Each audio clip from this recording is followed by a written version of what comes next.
This is Duke University.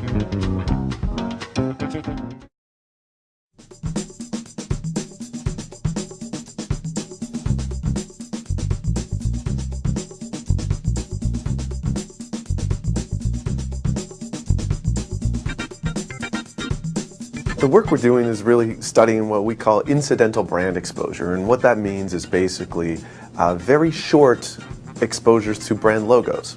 And most of the time people think that these wouldn't have any impact on them at all, and in fact they've happened to us so frequently. Recent estimates say somewhere between 3,000 and 10,000 brand exposures a day is the typical number that the US consumer is exposed to. What we were interested in studying was to see if in fact those incidental brand exposures were having any impact on people at all. So certain brands are associated with different personality traits. So for instance, the Apple brand has really cultivated an image of creativity and innovativeness. And so we thought that being exposed to the Apple brand might lead individuals to become more creative or to have a goal to be more creative. Participants come into the lab and we tell them they're going to be participating in a visual acuity test. And the way this works is that a box will either pop up on the left or the right of the screen. And their task is to say left or right when the box pops up. In addition, to sort of further complicate the task and ensure that they don't catch any glimpse of a logo, for example, we have them keep a running tab of the sum of the numbers in the middle of the screen. They think all they're seeing is the box coming up on the left and the number appearing. What they're actually seeing is a box come up, the box disappears for a very, very short duration, like 30 milliseconds. A brand logo pops up, the logo goes away, and the box appears. What the person's conscious perception is that a box has popped up and gone away, and that's it. They don't realize that they've been exposed to the brand logo.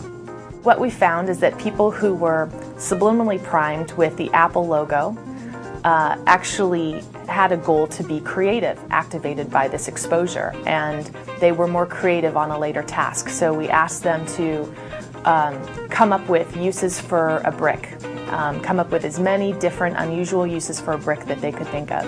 And what we found is that people who had been subliminally primed to the Apple logo were more creative than people who had been subliminally primed to the IBM logo.